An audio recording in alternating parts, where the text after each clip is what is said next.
So welcome back to another primary Bible-based assembly video. Well, that's a mouthful, isn't it? Yes. Well, my name's John and it's great to be with you again. I've been off for a couple of weeks, but I'm back. And today's story is a cracker, it really is. You're going to love it. Well, today we're thinking about courage. Courage to do the right things. Courage to stand up for what you believe in. Courage to get on and do those things and be you, the person you're meant to be. We all need courage. We all need courage in life. You know those times when we get a little bit nervous, a bit anxious, because, well, that's normal, isn't it, to be a bit nervous, a bit anxious, because things that we have to do in life can sometimes be a bit scary, a bit daunting, a bit like, ooh, I don't know if I can do this. Ooh, I'm not sure I'm good enough. I'm not sure I can make the grade. I don't know if I'm able to do this. I don't know if I can jump that high. I don't know if I can work out that puzzle or that problem. I don't know if I can do that task, or I just don't know. And we all have to take courage. We have to sort of pick it up and be courageous to do some of the things that we're asked to do. We do. It's part of what we need to get on. We all need some courage.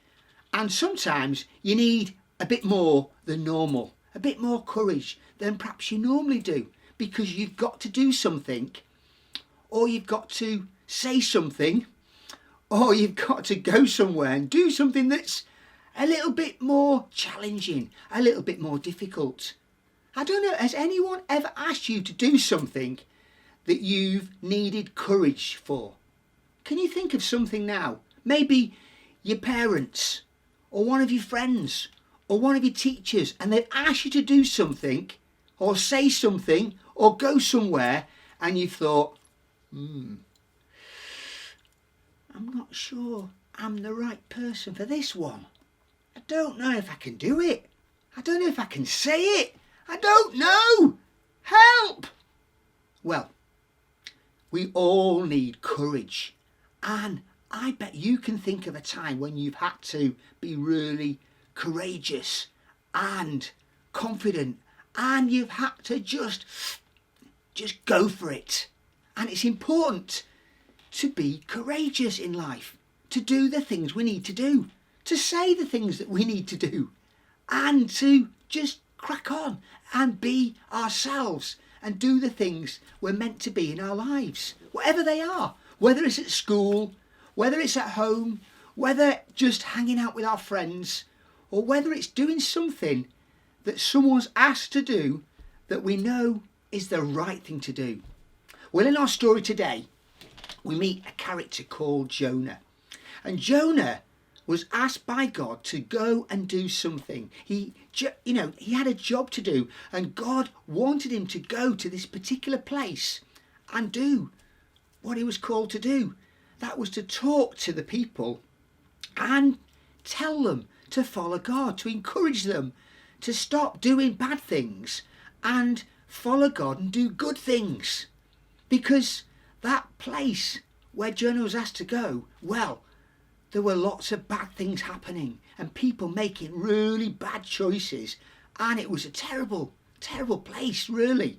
So Jonah was called by God to go to this place and tell people, look, you need to stop doing bad things, and you people need to start doing good things, the good things that God wants us to do as people. He wants us to love one another. He wants us to care for each other. He wants us to stop being selfish and start being kind. The thing is, Jonah had a choice. God said, I want you to go to this place. And Jonah had a choice to follow, choice to do what God had asked him. What do you think Jonah did? What do you think Jonah did when God asked him to do this difficult thing? But it was Jonah's job. It was what God wanted Jonah to do. Well, let's find out now by watching and listening to the story of Jonah. And I'll see you later. This is the story of Jonah. Sitting by a signpost and sulking all alone, Jonah moaned and grumbled about what God had done. He'd woke him far too early and got him out of bed. But that was not the worst of it, because this is what God said. There is a place called Nineveh, whose ways are really bad. I want you to go to them and tell them I am sad. I'm angry at the wickedness. I'm angry at their greed. And if they do not change their ways, I'll punish them indeed. But Jonah was scared of Nineveh and did not want to go. So he packed his bags and ran away and hoped God wouldn't know. Nineveh was to the left, but Tarshish to the right. So Jonah jumped into a boat, and to Tarshish he took flight. But God sent waves to rock the boat. He knew Jonah was on it. The passengers were turning green, and some did start to vomit. "Why is God tormenting us?" The captain gave a cry. "Jonah, will you pray to God, or else we all shall die?" I think it's because of me," Jonah gave a sob, "that we are being blown about. I've run away from God." "You've run away from God?" they said. "No wonder he's so mad. What should we do to calm him down? You really must be bad." Jonah said above the storm, "Throw me overboard, then God will calm the sea right down, and you can praise the Lord." They threw him over there, and then, true to Jonah's wish, he splished and splashed and almost drowned, and then was swallowed by a fish. The wind died down. The sea was calm. The sun began to shine. The boat was saved because they prayed just in the nick of time. Meanwhile, Jonah in the fish was glad to be alive and thankful to his God above for letting him survive. He sat there feeling lonely and prayed for 3 days long. There wasn't much to do in there but smell the dreadful pong. "I'm sorry, God," Jonah cried, "for not doing what you said. You love the folk in Nineveh, but I would love them dead. I shall not hate my enemies.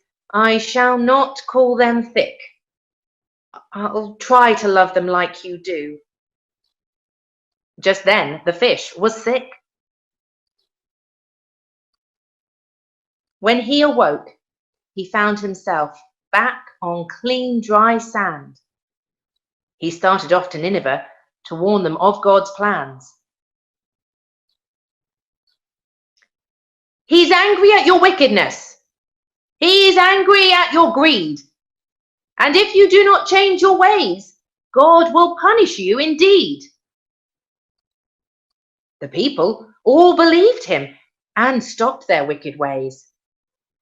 And because God saw them try their best, he forgave their evil ways. So, what can we learn from this tale of grumpy Jonah and the whale? Don't run away when God asks you something you don't want to do. Don't hate your neighbours, treat them kind, and then one day you may find that they treat you as you wish, and you won't be swallowed by a fish. So Jonah in our story today, he didn't want to do what God had wanted him to do all along, which was to go to Nineveh and talk to the people. He didn't want to do the right thing. Now, sometimes we don't want to do the right things. We know what we should do, but sometimes we just don't feel like doing it, or we don't think we can do it. You see, Jonah needed courage. He needed to know that God was with him. He wasn't going on his own to Nineveh. No, God was going with him to help him. And so all those moments that we get when perhaps somebody asks us to do something or say something or go somewhere, maybe our teachers or our parents or our friends, and we think, I'm not sure about this. I don't know if I can do it. I don't know if I really want to. Well, remember Jonah. You see, Jonah wasn't sure that God wanted him to go there anyway, and he didn't think that doing this would actually be good, and he started to think for himself and think, I'm just going to run off and do my own thing. But eventually he realised that running away from God, running away from doing the right things, doesn't make you happy. Jonah was miserable. He ended up being swallowed by an enormous fish. And it was only when the fish spat him out on the dry ground that he realised, hang on a minute, maybe I should listen to what God says. Maybe I should listen to what he's telling me to do and go for it. Take courage and do the right things. So the next time your mum and dad or your teacher or one of your good friends says, hey, can you help me? Hey, I'd like you to do this job. I'd like you to take on this role. I'd like you to try and do this and practice this and have a go at this task and just go for it. Have a go. Remember the story of Jonah. Don't give up. Don't get anxious and worried. Don't try and run off and go the other way and do your own thing. No, have a go. Be strong and courageous, because you're not on your own. You can't go on your own. You know that God is with you, and you can ask him. You can say to him, as I do many times, God, be with me today. Help me, because I really need your help. I'm always saying that prayer. I might not be saying it out loud. Most of the time, I just think it and think, God, I really need you to help me today. I really need you to help me. I've got this job to do. I've got this task to do. And I'm a bit nervous about it. I don't really know what I'm doing. But I know that when I ask you to help me, you do help me. And that's what makes the difference. With God with us, we can do incredible things. We can do so much more. So remember, God's with you. You can ask him to help you and be strong and courageous. Go for it. Go and do those great things and enjoy it. Enjoy doing amazing things. So be strong and courageous. And I'll see you next week, boys and girls. Staff, thank you for joining me. See you next week.